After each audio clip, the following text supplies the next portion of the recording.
Hello and welcome. This is James Blanchard Cisneros at your service.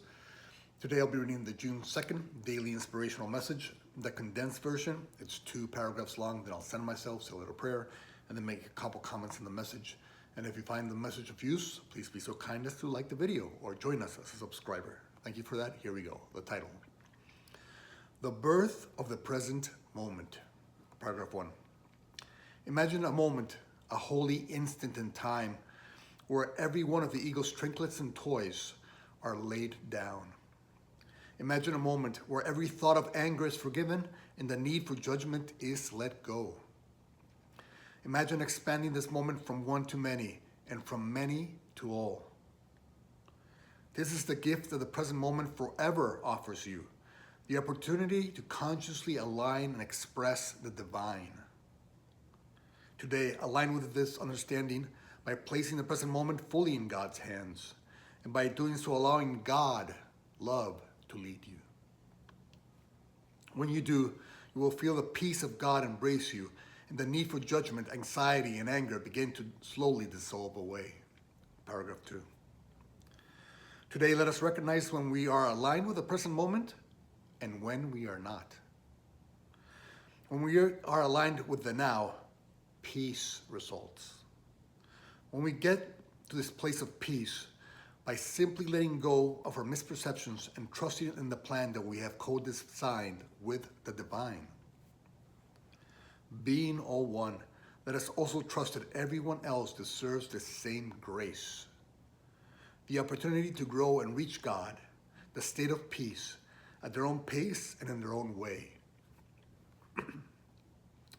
If we instead choose the ego's past programming or future imaginings, a loss of peace results.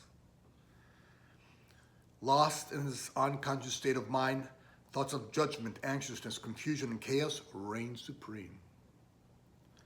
Thankfully, we do have free will. Today, using our free will, let us simply forgive the past, place the future fully in God's hands, and by doing so, return to the eternal now, the holy instant, the present moment, where the peace and joy of God forever reside. Then let us humbly share this peace and joy with all those God sends our way.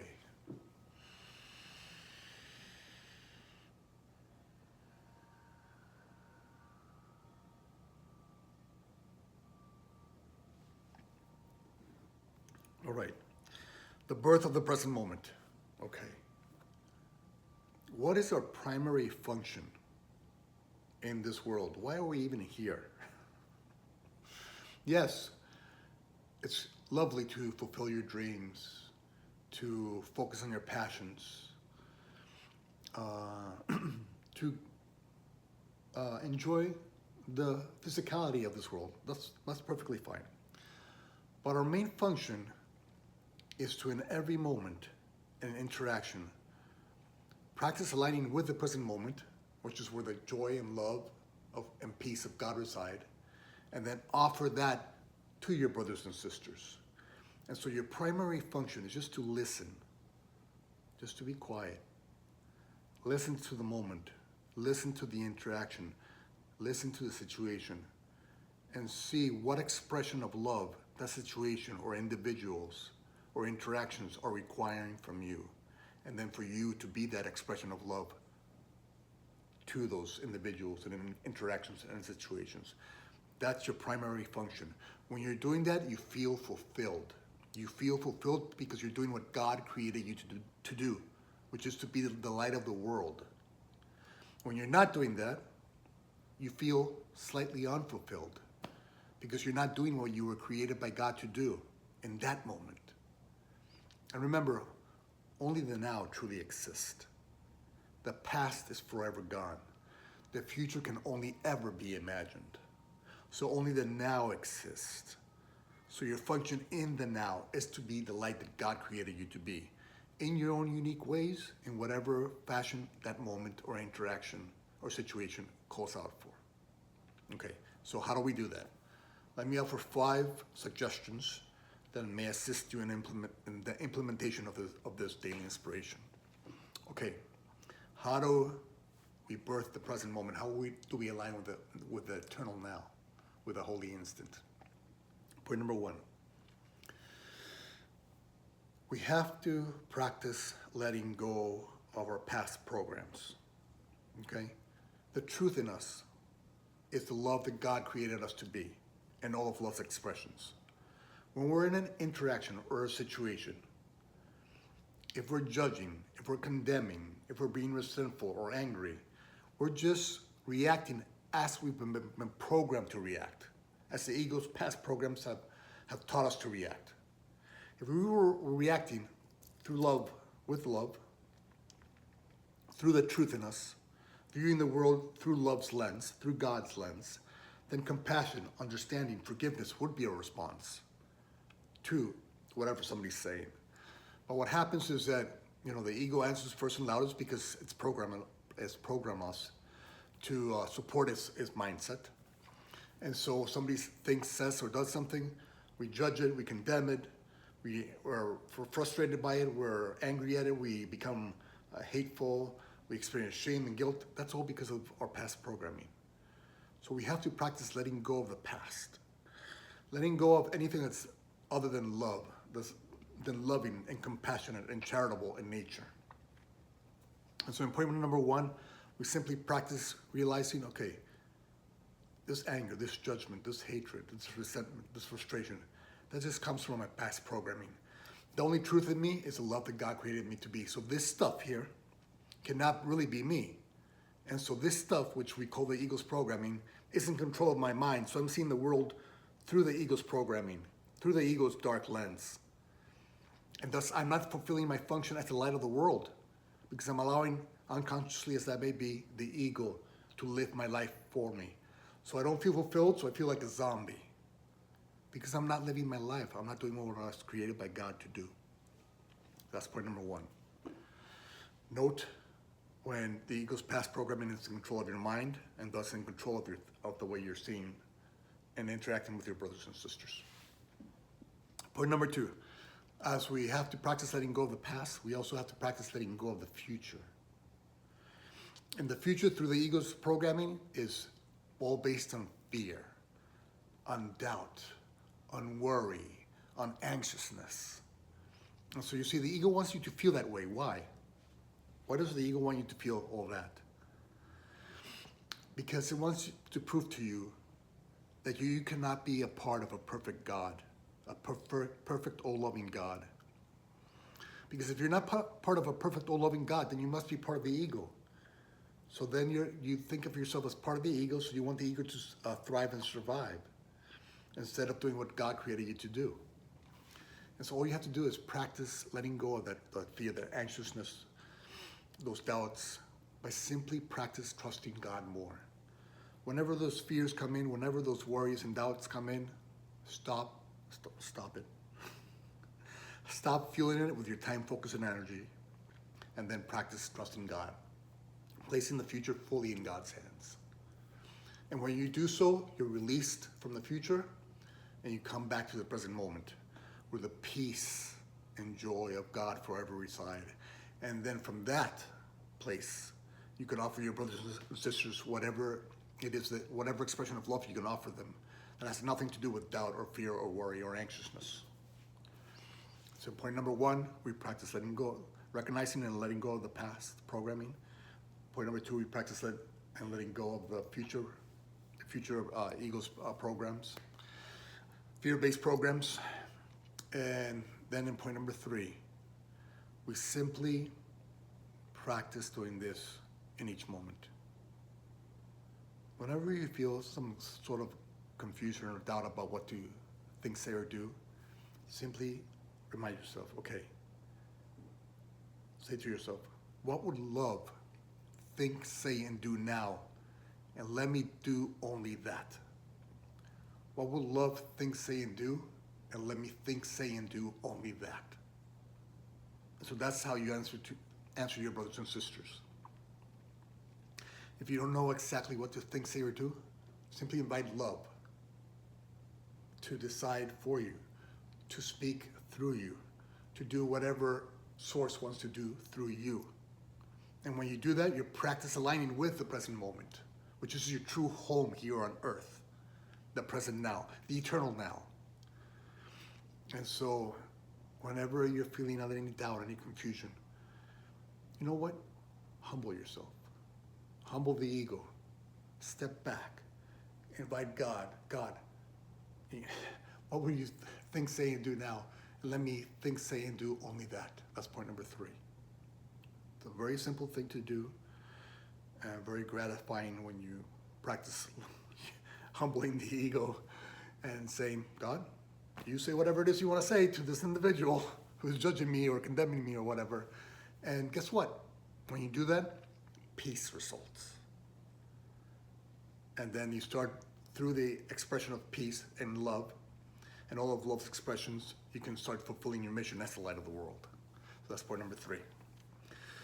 Point number 4 is simply to practice living in this duality, and practice recognizing when you're in the present moment and when you are not.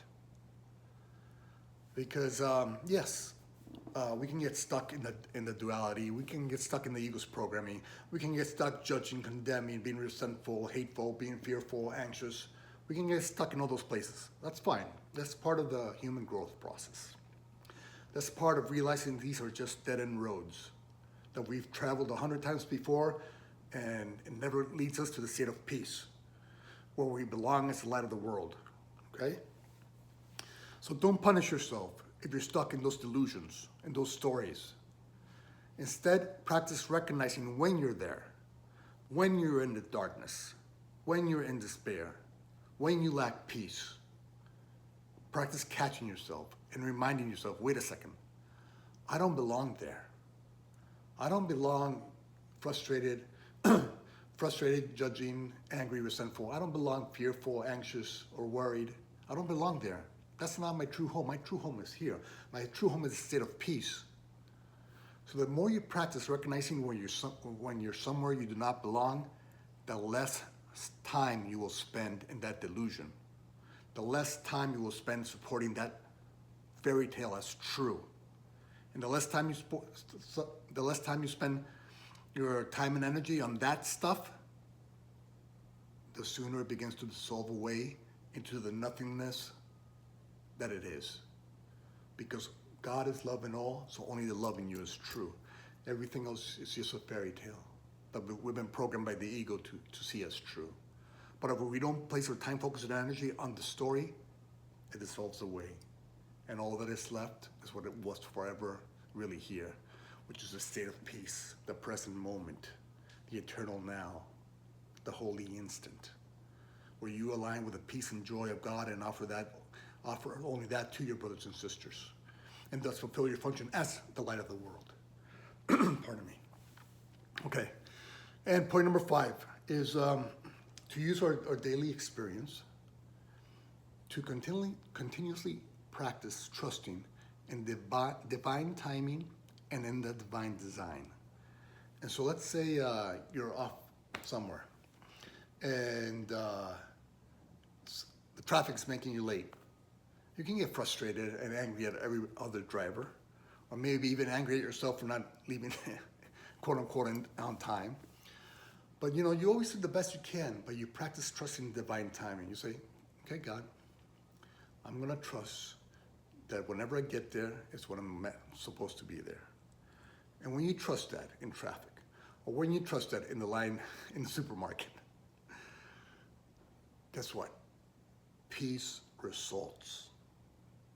And when you have peace, you are aligning with the now, with the eternal now. And thus, when you're aligning with the eternal now, you can fulfill your function as the light of the world. You can forgive your brothers or sisters for cutting you off. You can forgive the person in front of you for being a little too slow, or paying with cash or whatever. And thus, fulfilling your function as the light of the world. And you feel fulfilled by doing that, by choosing peace over the pain of the world, by choosing love instead of fear, by choosing forgiveness instead of judgment, by choosing compassion instead of condemnation. When you do that, you feel fulfilled because you're doing what God created you to do. And then when you're trusting that you're doing the best you can in every moment, when you practice trusting that you and God co-created the journey you're now on to help you grow, heal, and awaken, because that's perfect love. You co-designed your life with perfect love, with perfection. So your life must be perfect for you in some way, shape, or form. Yes, the ego might veil that over and say, no, my life is not perfect, or things are not going perfectly. But just think about your past and how much wisdom you have accumulated thanks to your past, even during those dark and challenging times, and you overcame them. And that helped you become this more compassionate and wiser being. And yes, you would have condemned the past situations, but now you know that it was because of your past situations and your challenges and your darkness and overcoming them that you became this, that you became a more aligned being with the mind of God. And so when you remember that the past simply helped you become the more aware being that you are now, gratitude becomes your response to the past. And that's a form of trusting in the divine design, that you have co-created your journey with perfection. That's your journey is always used in some way, shape, or form for good. And guess what? We're all one. And so each person's journey out there, no matter what the ego says about it, it's perfect for them. They have to go through what they're going to go through. And when you practice trusting God and saying, okay, they're doing whatever it is, they're thinking whatever it is they're thinking, they're doing whatever it is they're doing, but you know what? Anytime I judge them for that, I lack peace. And I lack fulfillment. But you know what? The same situation. And you practice trusting in the divine design, the one you have co-created with God, and therefore they have co-created with God too. Okay, that's what they're going through. I can't explain it, but it must be the design they created with God so they can grow, heal, and awaken at their own perfect sacred pace. When you do that, peace results. And when peace results and you leave the past programming and future imaginings, when you lift those veils, the present moment, only the present moment remains. Only the love, peace, and joy of God remains. And then through the love, peace, and joy of God, through that lens, you see the world. You react to your brothers and sisters in that manner. And the more you trust in the divine design, the less you judge them. And the less you judge them, the more peace you have. And the more peace you have, the greater light you become to others. The greater light you become to others, the more you help them the more you guide them out of their own darkness, by them being able to see a different example, an example that chooses forgiveness over judgment, an example that chooses compassion instead of condemnation, an example that chooses to trust in the divine design instead of worry and fear, become anxious, and play all those little silly games of the ego. No. You are God's creation. You're God's child in creation. You're divine. You're divinity in physical form. And you're here to be the light of the world. You're here to guide your brothers and sisters back to the light of them through your example. But you must come back to the present moment and align with the mind of God to fulfill your mission as the light of the world. And you do that only by coming to the now. And so today let us practice returning to the present moment. Pardon my voice. Okay. I'm so sorry. Forgive me.